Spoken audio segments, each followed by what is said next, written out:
ప్రభు యేసు నా రక్షక, నొసగు కన్నులు నాకు నిరతమునే నిన్ను చూడా. ప్రభు యేసు నా రక్షక, నొసగు కన్నులు నాకు నిరతమునే నిన్ను చూడా. లెక్కలేని మార్లు పడిపోతిని, దిక్కులేని నేనైతిని. లెక్కలేని మార్లు పడిపోతిని, దిక్కులేని నేనైతిని. చక్కజేసి నా నేత్రాలు తెరచి, గక్కున నిన్ను చూడ నిమ్ము. చక్కజేసి నా నేత్రాలు తెరచి, గక్కున నిన్ను చూడ నిమ్ము. ప్రభు యేసు నా రక్షక, నొసగు కన్నులు నాకు నిరతమునే నిన్ను చూడా. ప్రభు యేసు నా రక్షక, నొసగు కన్నులు నాకు నిరతమునే నిన్ను చూడా. ఎరిగినే చెడిపోతిని, యేసుని గాయం రేపితిని. ఎరిగినే చెడిపోతిని, యేసుని గాయం రేపితిని. మోసపోతినే దృష్టి తొలగితి, దాసుడా నన్ను చూడనిమ్ము. మోసపోతి నేను దృష్టి తొలగి, దాసుడా నన్ను చూడనిమ్ము. ప్రభు యేసు నా రక్షక, నొసగు కన్నులు నాకు నిరతమునే నిన్ను చూడా. ప్రభు యేసు నా రక్షక, నొసగు కన్నులు నాకు నిరతమునే నిన్ను చూడా. ఎందరేసుని వైపు చూచెదరు, పొందెదరు వెలుగు మోకమునా. ఎందరేసుని వైపు చూచెదరు, పొందెదరు వెలుగు మోకమునా. సంధియంబులే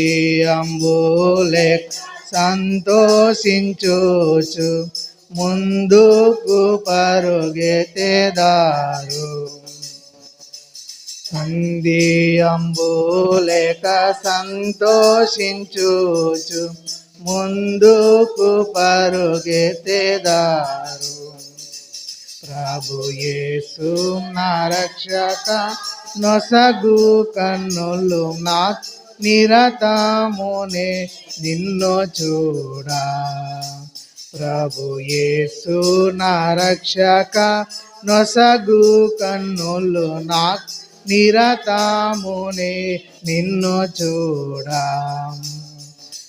విశ్వాసకర్తవో యేసు ప్రభు, కొనసాగించువాడు యేసు ప్రభు. విశ్వాసకర్తవో యేసు ప్రభు, కొనసాగించువాడా యేసు ప్రభు. వినయముతో నేను నీ వైపు చూచు, విసుకాక పరుగెత్తనే. వినయముతో నేను నీ వైపు చూచు, విసుకాక పరుగెత్తనే. ప్రభు యేసు నా రక్షక, నొసగు కన్నులు నాకు నిరతమునే నిన్ను చూడా.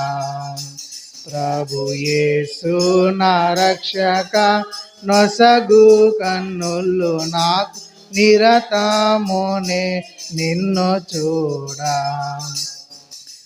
కంటికి కనబడ నీవెన్నియో, చెవికి వినబడ నీవెన్నియో. కంటికి కనబడ నీవెన్నియో, చెవికి వినబడ నీవెన్నియో. హృదయ గోచరము కానివెన్నియో, సిద్ధపరచితివా నాకై. హృదయ గోచరము కానివెన్నియో, సిద్ధపరచితివా నాకై. ప్రభు యేసు నా రక్షక నొసగు కన్నులు నాకు నిరతమునే నిన్ను చూడా. ప్రభు యేసు నా రక్షక నొసగు కన్నులు నాకు నిరతమునే నిన్ను చూడా. లోక భోగాలపై నా నేత్రాలు సోకకుండునట్లు కృప చూపుము. లోక భోగాలపై నా నేత్రాలు సోకకుండునట్లు కృప చూపుము. నీ మహిమ దివ్య స్వరూపమును నిండారా నన్ను చూడని. నీ మహిమ దివ్య స్వరూపమును నిండారా నన్ను చూడనిమ్ము. ప్రభు యేసు నా రక్షక నొసగు కన్నులు నాకు నిరతమునే నిన్ను చూడా. ప్రభు యేసు నా రక్షక నొసగు కన్నులు నాకు నిరతమునే నిన్ను చూడా. అల్ఫయు నీవే, ఒమేగయు నీవే. అల్ఫయు నీవే, ఒమేగయు నీవే. ప్రభు యేసు నా రక్షక నొసగు కన్నులు నాకు నిరతమునే నిన్ను చూడా. ప్రభు యేసు నా రక్షక నొసగు కన్నులు నాకు నిరతమునే నిన్ను చూడా.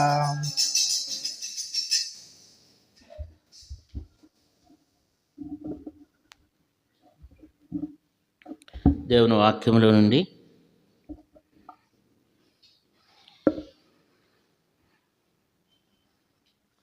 దానియేలు గ్రంథం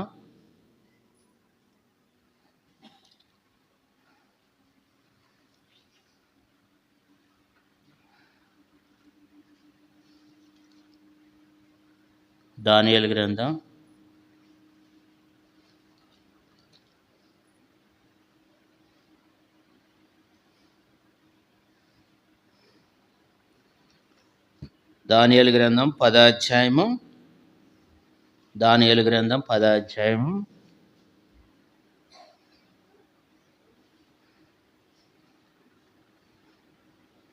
దానియేలు గ్రంథం 10 అధ్యాయము 2వ వచనాన్ని 3వ వచనాన్ని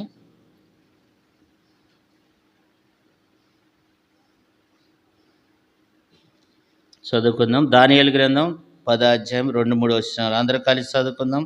2వ వచనాన్ని 3వ వచనాన్ని. ఆ దినముల యందు దానియేలును నేను 3 వారములు దుఃఖప్రాస్తుడనైతిని.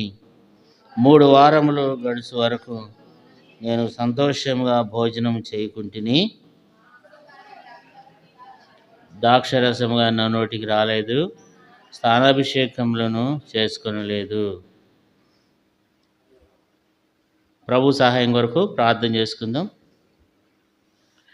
ప్రేమగల మా తండ్రి, పరిశుద్ధుడైన దేవ, దయగలిగిన కృపగలిగిన తండ్రి, నమ్మకమైన మా గొప్ప దేవ యేసుక్రీస్తు వారి ఘనమైన నామను బట్టి ప్రార్థన చేస్తున్నాం. తీసుకొచ్చిన వారిని బట్టి వందనాలు, కృతజ్ఞతలు. ఇంకా రావాల్సిన వారిని నడిపించమని, మీ ప్రజల నుంచి నిద్రమొత్తు బడలిక తొలగించండి. వినగలిగించే వినిగ్రహములు హృదయం దయచేసి కూడి వచ్చిన వారందరినీ మీ పరిశుద్ధాత్మ శక్తితో బలంతో నింపండి. నిలబడుతున్న నన్ను కూడా మీ పరిశుద్ధాత్మ శక్తితోనూ బలంతోనూ నింపమని, నా మీద మీ పరిశుద్ధాత్మను కుమ్మరించమని దేవా. మరి తండ్రి, నన్ను కేవలం మీ నోటి బుర్రగా వాడుకునమని, దుష్టుడైన సాతాను ఈ స్థలంలో పనిచేయకుండా, సంఘాన్ని సాతాను ముట్టకుండా, సంఘం చుట్టూ మందిరావరణంతా చుట్టూ నీ ప్రజల చుట్టూ కంచి వేమని వేడుకుంటున్నాను.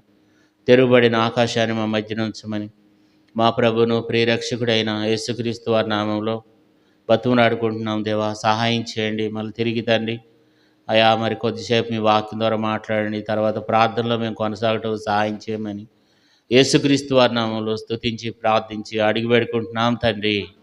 ఆమేన్. దానియేలు గ్రంథం 10వ అధ్యాయము మొదటి 2 వచనాలు చదువుకుంటూ వచ్చినాం. దానియేలు గ్రంథం 10వ అధ్యాయము మొదటి 2 వచనాలు చదవండమ్మా. 2వ వచనం చదవండి. ఆ దినముల యందు దానియేలును నేను 3 వారములు దుఃఖాప్రాస్తుడనైతిని. 3 వారములు గడిచే వరకు నేను సంతోషంగా భోజనం చేయకుంటుని. మాంసము కానీ ద్రాక్షరసము కానీ నా నోటికిలోనికి రాలేదు. తానాభిషేకములను చేసుకొనలేదు. ఇక్కడ మనం చూసినట్లయితే దానియేలు అంట 3 వారాలు, ఎన్ని వారాలు? 3 వారాలు ఆయన అన్నం తినలేదంట, నీళ్లు తాగలేదంట కదా. 3 వారాలు మాంసం తినలేదంట, ఏ ఆహారం కూడా తను తినలేదంట. 3 వారములు స్నానం కూడా చేసుకోలేదంట. 3 వారాలు స్నానం కూడా చేసుకోలేదంట. కాబట్టి తనకు మాంసం కానీ ద్రాక్షరసం కానీ తన నోటికి రాలేదంట. కాబట్టి అంతగా దానియేలు ఉపవాసం ఉండి ప్రార్థన చేశాడు. ఎంతగానో ప్రార్థన పరుడు దానియేలు. 3 వారాలు కంటిన్యూగా ఏం చేశాడు? ఉపవాస ప్రార్థన చేస్తూనే ఉన్నాడు. 1 రోజు 2 రోజులు కాదంట, 3 వారాలు చేశాడంట కదా. 3 వారాలు చూడు. 3వ వచనం, 3 వారములు గడిచే వరకు నేను సంతోషంగా భోజనం చేయకుంటుని. మాంసం కానీ ద్రాక్షరసం కానీ నా నోటికి రాలేదు. స్నానాభిషేకములను చేసుకొనలేదు. కాబట్టి స్నానం చేయలేదంట, ఆహారం తినలేదంట. కాబట్టి 3 వారాలు ఏం చేస్తూ వచ్చినాడంటే ప్రార్థన చేస్తూ వచ్చినాడు. 3 వారాలు ఉపవాసం ఉండి ప్రార్థన చేసినాడు అనమాట. మనము ఒక్కరోజు ఉపవాసం ఉండటానికే మనం ఎంతో అల్లాడిపోతాం అనమాట. ఒక్కరోజు ఉపవాసం ఉండటానికి, ఎప్పుడు? నెలకు ఒక్కసారి. కాబట్టి ఆ ఒక్కరోజు ఉపవాసం ఉండటానికే మనం కడుపులో ఏం పరిగెత్తినాయి అంట? రైళ్ళ ఎలుకల రైళ్ళు పరిగెత్తుతూ ఉంటాయి అన్నమాట కడుపులో. నాకు తెలిసి ఇప్పుడు కూడా కొంతమంది మంచిగా తిని వచ్చేసి ఉంటారు. తిన్నారమ్మా? కొంతమంది తినేచ్చి ఉంటారు కొంతమంది. అంటే మనం కనీసం ఒక్క పూట కూడా మనం తినకుండా ఉండలేం, కనీసం ఒక్క పూట. అది దానియేలు 3 వారాలు మరి ఆహారం తినలేదంట, కనీసం స్నానం కూడా చేయలేదంట. అంటే కంటిన్యూగా ప్రార్థన చేస్తూనే వచ్చినాడు దేవుని మందిరంలోకి వచ్చి. అందుకని దేవదూత పైనుండి దిగొచ్చినాడు. దిగొచ్చి ఏమంటున్నాడు? దానియేలు చూడండి, చదువుకుందాం. లేకపోతే 5వ వచనం, 10వ అధ్యాయం 5వ వచనం. నేను కన్నులెత్తి చూడగా నారబట్టలు ధరించుకున్న ఒకడు కనబడెను. అతడు నడుమున మేలి బంగారం నడుకట్టు కట్టుకుని ఉండెను. అతని శరీరము రక్తవర్మపు రాతి వంటిది, ముఖము మెరుపు వలె ఉండెను. అతని కన్నులు జ్వాలామైన దీపములను, అతని భుజములను పాదములను తలతలలాడు ఇత్తడిని పోలి ఉండెను. అతని మాటలు ధ్వని నరసమూహపు కంఠధ్వని వలె ఉండెను. దానియేలుకి గొప్ప దర్శనాన్ని కలిగి చూసినాడు. దేవుని చూసినాడు, యేసు ప్రభువుని చూసినాడు. ఈ గొప్ప దర్శనాన్ని చూస్తూ వచ్చినాడు కదా. 3 వారాలు ప్రార్థన చేసినాక గొప్ప దర్శనం చూసినాడు. 8వ వచనం చూడండి. నేను ఒంటరినై ఈ గొప్ప దర్శనమును సూచితిని, చూసినందులో నాలో బలమేమీ లేకపోయాను, నా సొగసు వికారమైను. కాబట్టి బలం ఏమాత్రం కూడా లేదంట, ఎంత మాత్రం కూడా శక్తి లేదంట, ఎంత మాత్రం కూడా ఓపిక లేదంట. కాబట్టి 11వ వచనం చూడండి. దానియేలు, నీవు బహుప్రియుడవు గనుక నేను నీ యొద్దకు పంపబడితిని. నువ్వు లేచి నిలబడి నేను నీతో చెప్పిన మాటలను తెలుసుకునమనెను. చాలా మనం ఇక్కడ చూసినట్లయితే దానియేలు, నీవు బహుప్రియుడవు. కాబట్టి దేవుడు తనను 18వ వచనంలో కూడా ఏమంటున్నాడు చూడండి. అతడు మరలా నన్ను ముట్టి నన్ను బలపరిచి, నువ్వు బహుప్రియుడవు, భయపడకము, నీకు శుభమగునుగాక, ధైర్యం తెచ్చుకునమని నాతో చెప్పెను. చాలా మనం ఇక్కడ చూసినప్పుడు ఆ యొక్క దేవదూత గాబ్రియేలు దూత వచ్చి దానియేలుని లేపినాడు. దానియేలు, నువ్వు బహుప్రియుడవు, కాబట్టి నేను నీకు అనేక విషయాలు తెలియజేయడానికి నేను వచ్చి ఉన్నాను అని చెప్పి దేవుడు మాట్లాడుతూ వచ్చినాడు. దానియేలు బహుప్రియుడంట. ఎందుకు బహుప్రియుడు అయినాడంటే దానియేలు చాలా ప్రార్థనాపరుడు కదా. 3 వారాలు ఆయన ఆహారం తినలేదంట, స్నానం చేయలేదంట. దేవునికి ఎంతో మొరపెట్టి ప్రార్థన చేస్తూ వచ్చినాడు. కాబట్టి ఆ ప్రార్థన దేవుడు అంగీకరించినాడు కదా. దానియేలు మరి అనేక చాలా శ్రేష్టమైన వాడు. దానియేలు ఎవరంటే దానియేలు చాలా శ్రేష్టమైన వాడు. దానియేలు చాలా శ్రేష్టమైనటువంటి వాడు. దేవుని దృష్టిలో దానియేలు బహుప్రియుడు. ఈ రీతిగా నీవునే మనం కూడా ఉండాలని దేవుడు కోరుకుంటున్నాడు. దానియేలు దేవుని వాక్యాన్ని గ్రహించేవాడుగా ఉన్నాడు. దేవుని యొక్క వాక్యాన్ని గ్రహించేవాడు. అందుకని దానియేలు మనం ఒక 10 విషయాలు త్వరగా చెప్పేసేస్తాం.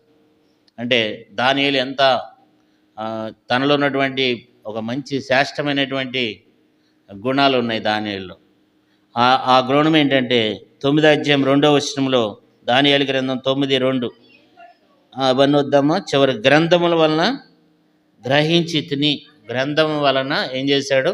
2వ వచనం చివరి లైన్లో గ్రంథముల వలనను గ్రహించి తిని. దేవుని యొక్క వాక్యాన్ని వినటమే కాదు, చదవటమే కాదు, దాన్ని గ్రహించాలి. దానియేలు ఏం చేస్తూ వచ్చాడంటే దేవుని వాక్యాన్ని గ్రహించాడనమాట. చాలాసార్లు మనం వింటాము కానీ గ్రహించము.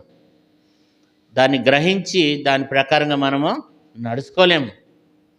దానియేలు అయితే దేవుని వాక్యాన్ని తను విని దాని ప్రకారంగా నడుచుకోవడానికి సిద్ధపడినటువంటి వ్యక్తి. అందులో రాయబడినటువంటి విషయాలను ఆ 70 సంవత్సరములు పూర్తి అయిందని దేవుని యొక్క లేఖనం ముందుగానే చెప్పబడుతూ వచ్చింది. 70 సంవత్సరములు మరి దేవుని యొక్క ప్రజలు బబులోనులో ఉంటారు. కాబట్టి ఆ 70 సంవత్సరాలు పూర్తి అయిపోయినాయి అని చెప్పి తను గ్రంథముల వలన గ్రహించినాడు. అంటే దేవుని వాక్యాన్ని దానియేలు బాగా చదువుతాడు అన్నమాట. దేవుని వాక్యాన్ని మనం కూడా బాగా చదివేవారంగా ఉండాలి కదా. నీ ధర్మశాస్త్రమునందు, కాబట్టి నీ ధర్మశాస్త్రాన్ని ప్రేమించే వారికి ఎంతో నెమ్మది, వారు తూలి తొట్టిల్లుటకు కారణమేం లేదు. దేవుని యొక్క బిడ్డలైన మనము దేవుని వాక్యాన్ని చదవాలి.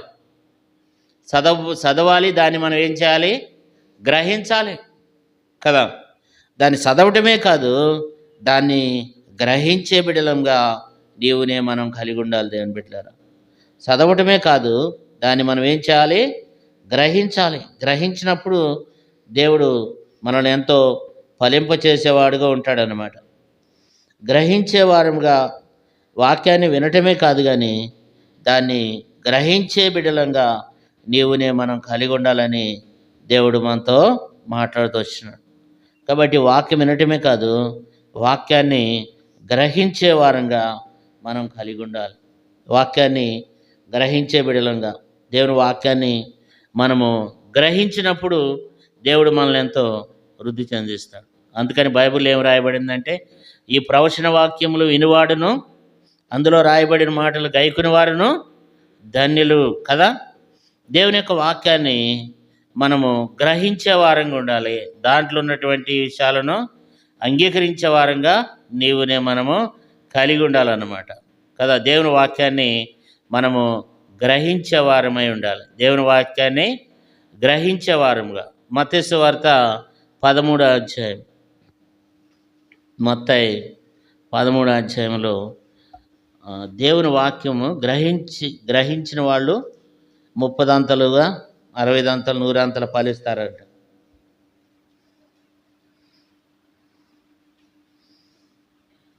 మత్తయి సువార్త 13వ అధ్యాయము 23వ వచనం చదవండి. 23వ వచనం, మంచి నేలను విత్తనబడిన వాడు వాక్యం విని గ్రహించేవాడు, అట్టివాడు సఫలుడై ఒకడు 100 అంతలుగాను, ఒకడు 60 అంతలుగాను, ఒకడు 30 అంతలుగాను ఫలిస్తాడంట. వాక్యాన్ని మంచి నేలలో విత్తబడిన వారు వాక్యాన్ని వింటారంట, తర్వాత దాన్ని ఏం చేస్తారు? గ్రహిస్తారంట. అట్టివారు ఏమవుతారంటే సఫలులై ఒకడు 100 అంతలుగాను, ఒకడు 60 అంతలుగాను, ఒకడు 30 అంతలుగా ఫలిస్తారంట. ఎంత దానియేలు కూడా ఏం చేస్తున్నాడంటే గ్రహిస్తున్నాడు అన్నమాట. మనం గ్రహిస్తే మనం ఏం చేస్తాం? ఒకడు 100 అంతలుగా, ఒకడు 60 అంతలుగా, ఒకడు 30 అంతలుగా ఫలిస్తామంట. దానియేలు కూడా ఏం చేస్తూ వచ్చినాడంటే అట్టివారు సఫలులు అవుతారంట. అప్పుడు అట్టివాళ్ళు సఫలులు అవుతారు అంటే వాళ్ళ కార్యాలు దేవుడు అన్నీ కూడా నెరవేరుస్తాడు అనమాట. కాబట్టి దానియేలు గ్రంథాన్ని చదవటమే కాదు, దానిలో ఉన్నటువంటి విషయాలను గ్రహించి దాని ప్రకారంగా నడుచుకునేవాడు. ఈ వాక్యం ఎవరి కొరకు రాయబడింది? ఎవరి కొరకు ఈ మాటలు తెలియజేయబడుతూ వచ్చినాయి? ఎప్పుడు ఏంటి అనేది వాక్యాన్ని విని దాన్ని గ్రహించే బిడ్డలంగా ఎవరైతే ఉంటారో వాళ్ళు 100 అంతలుగా, 60 అంతలుగా, 30 అంతలుగా వాళ్ళు ఫలిస్తారంట. దానియేలు కూడా ఏం చేస్తూ వచ్చినాడు? కాబట్టి దానియేలు దేవుని వాక్యాన్ని గ్రహిస్తూ వచ్చినాడు అనమాట. తర్వాత 3వ వచనం చూడండి. దానియేలు గ్రంథం 9:3. దానియేలు గ్రంథం 9:3, అంతటి నేను గోనెపట్ట కట్టుకుని ధూళి తల మీద వేసుకుని ఉపవాసం ఉండి ప్రార్థన విజ్ఞాపనలు చేయటకై ప్రభువు దేవుని ఎదుట నా మనసును నిబ్రము చేసుకుంటుని. దానియేలులో ఉన్న రెండవ విషయం ఏంటంటే దేవుని ఎదుట తగ్గింపు అన్నమాట. బైబిల్లో ఆహాబును గురించి దేవుడు అంటాడు, ఆహాబు యొక్క వినయం చూసావా? అతడు గోనెపట్ట కట్టుకుని ఏం చేస్తున్నాడు? తగ్గింపు గలవాడై కూర్చున్నాడు అంటాడు అనమాట. అంటే ఎవరైతే ఈ గోనెపట్ట కట్టుకున్నారో అది దేవుని ఎదుట తను తాను తగ్గించుకున్నట్లు అనమాట. తను తాను దేవుని ఎదుట తగ్గించుకున్నట్లు ఉపవాస ప్రార్థన చేసి, మరి ఆ దినాల్లో గోనెపట్ట కట్టుకునేవాళ్ళు, తల మీద ధూళి పోసుకునేవాళ్ళు.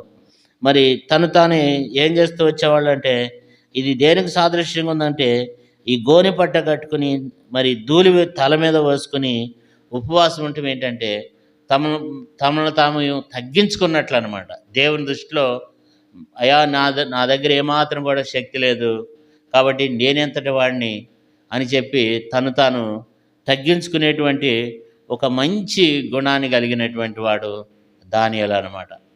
కాబట్టి ఈ గోనెపట్ట అనగానే, తల మీద ధూళి అనగానే ఇది తగ్గింపు జీవితానికి సాదృశ్యంగా ఉందన్నమాట. అంటే మనం ఎప్పుడైతే మనం తగ్గించుకుంటామో దేవుడు మనల్ని కాపాడేటువంటి వాడుగా దేవుడు ఉంటాడనమాట. ఉదాహరణకి బైబిల్లో మొదటి రాజులు అనుకుంటా దేవుడు అంటాడు, మరి ఆహాబును చూసావా? అతడు ఏం చేస్తూ వచ్చినాడంటే తగ్గించుకున్నాడని ఆహాబును గురించి దేవుడు మాట్లాడుతుంటాడు. చూడండి,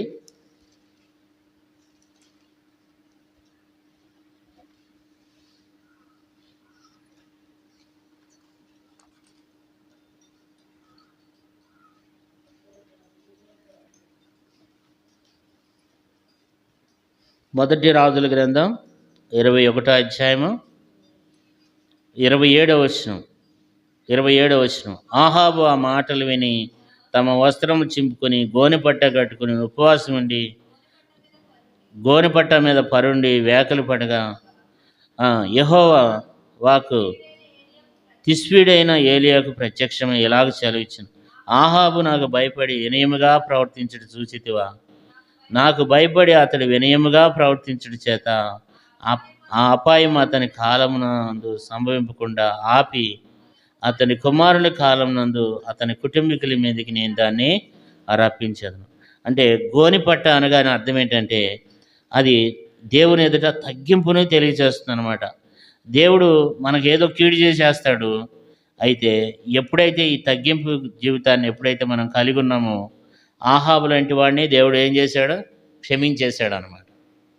కాబట్టి ఈ గోనెపట్ట అనుభవాన్ని దానియేలు కలిగి ఉన్నాడు. ఇది వినయానికి గుర్తు, తగ్గింపు జీవితానికి ఈ గోనెపట్ట అనుభవం అనేది అది తగ్గింపు జీవితానికి ఉందన్నమాట. దానియేలు కూడా మరి తగ్గింపు జీవితాన్ని కలిగినటువంటి వాడు. ఇది రెండోది. మూడోది ఏంటంటే దానియేలు గ్రంథం 9వ అధ్యాయము 5వ వచనంలో 6వ వచనంలో 1 నుండి 10 వచనాలు మనం ఇందాక చదువుకున్నాం. ఎంత ఒప్పుకోలు చేశాడో చూడండి, ఎంత ఒప్పుకున్నాడో చూడండి. తన పాపాలే కాదంట, ఇతరుల పాపాలు కూడా ఏం చేస్తూ వచ్చినాడు. 9వ అధ్యాయం 20వ వచనంలో ఏమంటున్నాడు? నేను ఇంకా పలుకుచు ప్రార్థన చేస్తూ పవిత్ర పర్వతము కొరకును నా దేవుడైన యెహోవా ఎదుట నా పాపమును నా జనం యొక్క పాపమును ఒప్పుకొనుచు. ఇక్కడ మనం చూసినట్లయితే పాపాలని ఒప్పుకోవటమే కాదు, దానియేలు ఏం చేస్తాడు? ఇడిచిపెట్టేస్తాడు. పాపాలు ఒప్పుకోవటమే కాదు, దానియేలు పాపాలని ఇడిచిపెట్టేస్తాడు. కాబట్టి దానియేలు ఒప్పుకునే మనసు కలిగి ఉండాలి. చాలాసార్లు మనము ఏం చేయము? ఒప్పుకోమన్నమాట. ఒప్పుకోము. ఆదాం ఏం చేశాడు? ఆదాం ఒప్పుకున్నాడా? కప్పుకున్నాడు. కానీ దానియేలు అట్లాంటి వాడు కాదు. దానియేలు ఉన్నటువంటి మూడో విషయం ఏంటంటే పాపాలు ఒప్పుకునేటువంటి మనసు. ప్రతి విషయంలో మనం చాలాసార్లు ఒప్పుకోవాలంటే మనం చాలాసార్లు మనం ఫీల్ అయిపోతూ ఉంటాం. కానీ దానియేలు అయితే అట్లా కాదు. మరి ఎంతగానో ఒప్పుకుంటూ ఉన్నాడు. అంత గొప్ప వ్యక్తి, అంత మంచి వ్యక్తి ఏం చేస్తున్నాడంటే తమ పాపాలను ఒప్పుకుంటూ వచ్చినాడు. అంతేకాదు విశ్వాసం గలవాడు. దానియేలు ఎవరు చెప్పండి? విశ్వాసం గలవాడు. ఎబ్రీల్కి రాసిన పత్రిక 11:33లో దానియేలు గురించి ఉంటుంది అనమాట. ఎబ్రీల్కి రాసిన పత్రిక 11వ అధ్యాయం 33వ వచనంలో అక్కడ అనేక మంది విశ్వాసం కలిగినటువంటి వీరులు ఉన్నారు. వాళ్ళలో దానియేలు పేరు కూడా ఉంది 33వ వచనంలో. అంటే దానియేలులో ఉన్నటువంటి ఒక మంచి విశ్వాసంతో ప్రార్థన చేయటం, విశ్వాసంతో జీవించటం. బైబిల్లో రాయబడింది నీతిమంతుడు విశ్వాసం మూలంగా జీవిస్తాడంట. దానియేలు కూడా ప్రియులరా అలాంటి గొప్ప విశ్వాసాన్ని దానియేలు కలిగి జీవిస్తూ వచ్చినాడు. దానియేలు ఆ గొప్ప మనసు ఉంది కదా. అలాంటి విశ్వాసంతో మనం జీవించాలి కదా. మొదటి విషయం ఏంటి? తగ్గింపు జీవితాన్ని కలిగిన వాడు. రెండవ విషయం ఏంటంటే మొదటి విషయం ఏంటంటే దేవుని వాక్యాన్ని గ్రహించేవాడు. రెండవ విషయం ఏంటంటే తగ్గింపు జీవితాన్ని కలిగిన వాడు. మూడవ విషయం ఏంటంటే ఒప్పుకుని ఇడిచిపెట్టేవాడు. నాలుగో విషయం ఏంటంటే విశ్వాసం గలవాడు. ఐదవ విషయం ఏంటంటే 9వ అధ్యాయము దానియేలు గ్రంథం 9వ అధ్యాయము 18-19 వచనాలు. నీ గొప్ప చదువమ్మ 18-19 వచనాలు. నీ గొప్ప కనికరమును బట్టియే మేము నిన్ను ప్రార్థించుచున్నాం కానీ మా స్వనీతి కార్యమును బట్టి నీ సన్నిధి నిలబడి ప్రార్థించట్లేదు. మా దేవ చెవియొగ్గి ఆలకించము. నీ కన్నులు తెరిచి నీ పేరు పెట్టబడిన ఈ పట్టణం మీదకి వచ్చిన నాశనమును, నీ పేరు పెట్టబడిన ఈ పట్టణమును దృష్టించి చూడము. దానియేలు ఏమంటున్నాడంటే నీ గొప్ప కనికరమును బట్టి మేము నిన్ను ప్రార్థిస్తున్నాం కానీ మా స్వనీతిని బట్టి మేము ప్రార్థించటం లేదు. బైబిల్లో ఒక ఆయన ఉన్నాడు, స్వనీతిని బట్టి ఏం చేస్తున్నాడు? ప్రార్థన చేస్తూ వచ్చినాడు కదా. పరిచయుడు సుంకరి. పరిచయుడు ఏమని ప్రార్థన చేశాడు? ప్రభా నేను దినమునకు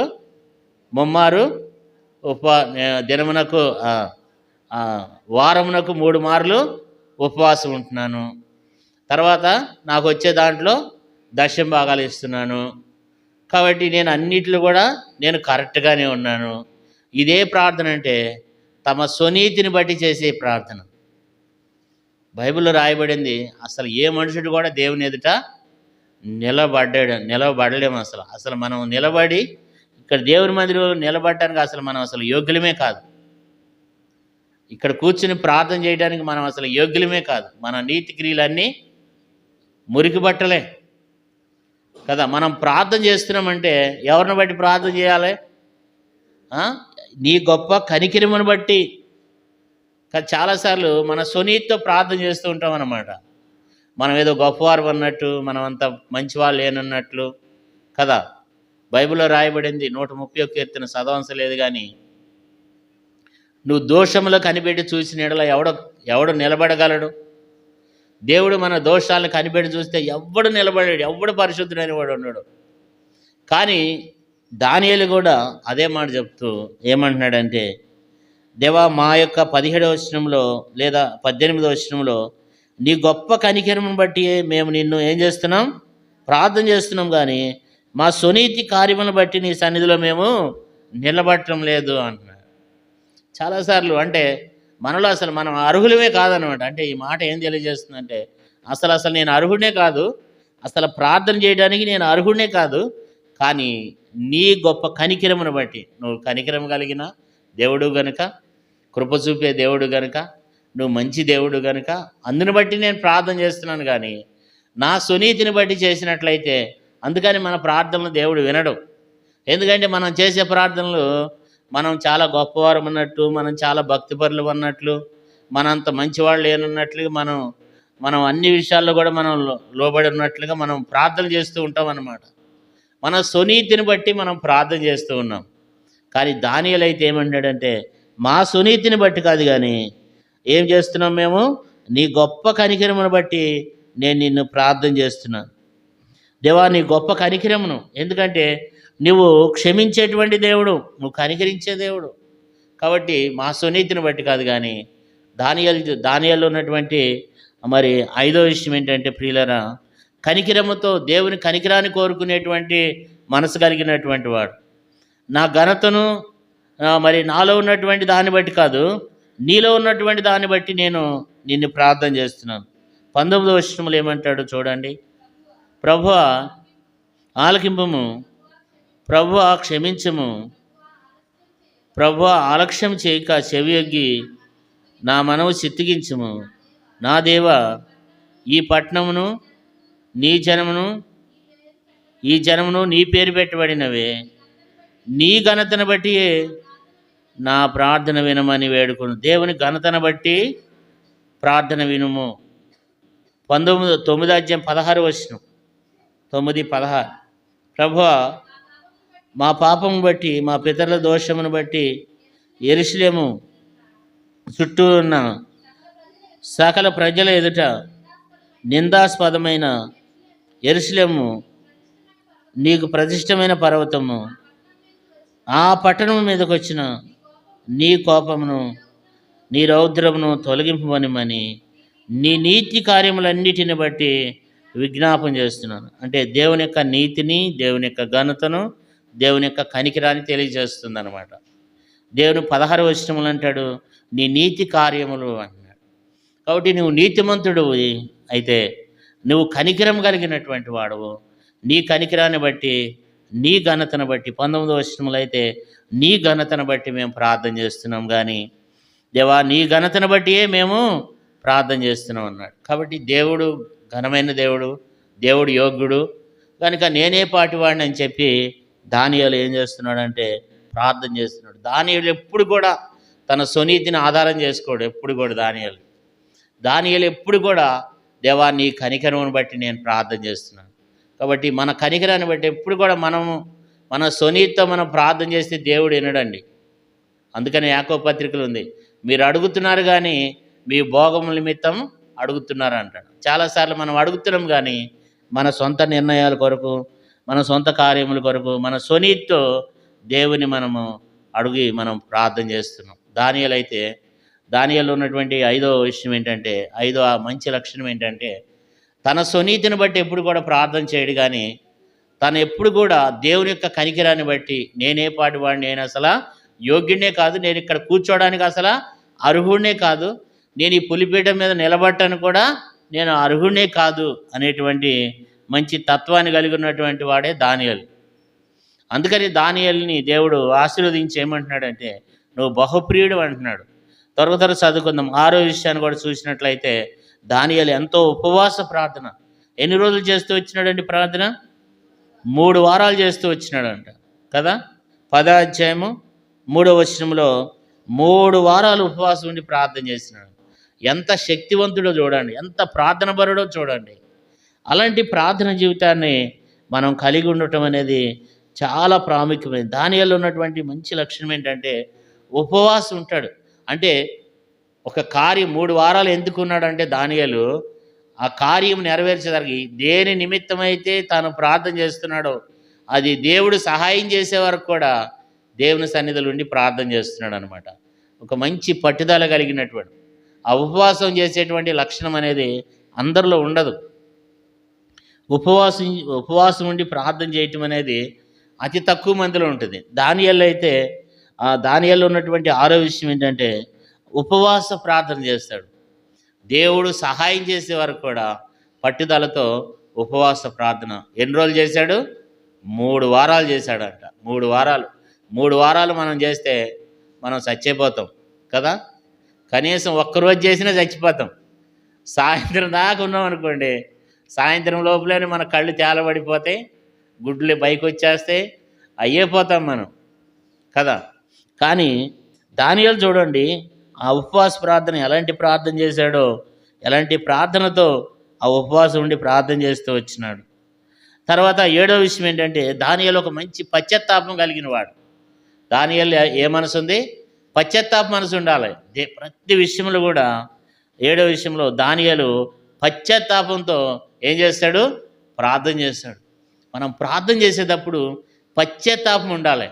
పశ్చాత్తాపం, ఇరిగి నలిగిన మనసు, పశ్చాత్తాపంతో దానియేలు ప్రార్థన చేసేటువంటి మనస్సు కలిగి ఉన్నాడు. అంతేకాదు మరి చూసినట్లయితే 8వది కూడా మనం చూసినట్లయితే దానియేలు గ్రంథం 6వ అధ్యాయం 11వ వచనంలో దానియేలు బ్రతిమలాడుకున్నాడు. అంటే ఎప్పుడన్నా మనం దేవుని బ్రతిమలాడినామా? మనం దేవుని బ్రతిమలాడము కదా. దేవునికి మనం ఏం చేస్తాం? ఆజ్ఞాపిస్తాం అన్నమాట.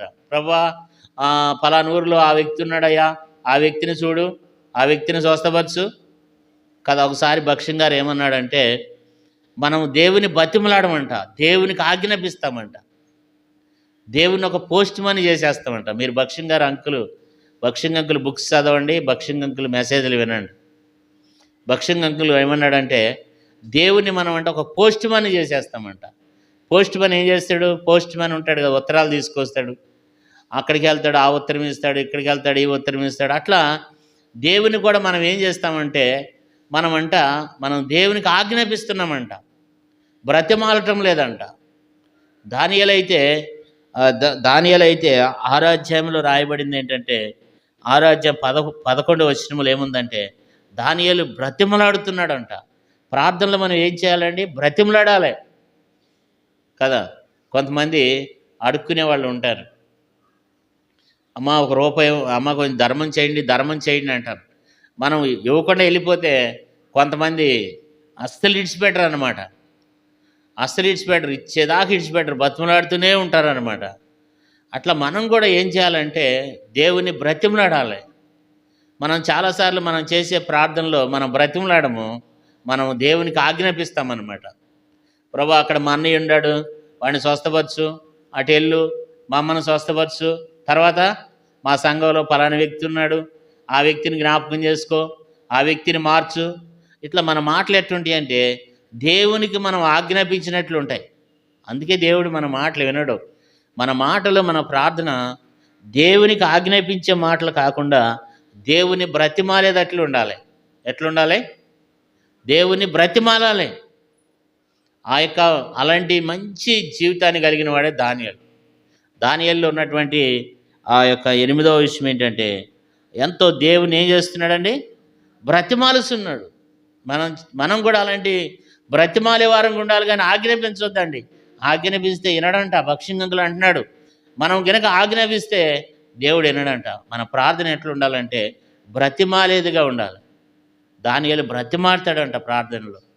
ప్రభువా ఆ వ్యక్తిని జ్ఞాపకం చేసుకోయ్యా, అయ్యా ఆమెను జ్ఞాపకం ఇట్లా చాలా ఆ బ్రతిమలాడటం అనేది మన ప్రార్థనలో అది ఉండాలి. దానియేలు మనకు నేర్పించేది ఏంటంటే దానియేలు దేవుణ్ణి ఏం చేస్తున్నాడంటే బ్రతిమలాడుతున్నాడు. అయ్యా అయ్యా యేసయ్యా, యేసు ప్రభువా, ఆమెను జ్ఞాపకం చేసుకయ్యా, సహాయం చేయ్యా, అయ్యా నువ్వే దిక్క, ఇట్లా మనము బ్రతిమలాడే వారంగా ఉండాలి. అంతేగాని ఆజ్ఞాపించే వారంగా ఉండకూడదు. ఆజ్ఞాపించే వారంగా మనం ఉండకూడదు. కొంతమంది చేస్తూ ఉంటాం మనం చాలాసార్లు. మన ప్రార్థన దేవునికి ఆజ్ఞాపించేదిగా ఉంటుంది అన్నమాట. అలాంటి వారం కాకుండా బ్రతిమలాడే వారంగా ఉండాలి కదా. 9వ అధ్యాయము 10వ అధ్యాయం 2వ వచనం, దానియేలు గ్రంథం 10:2.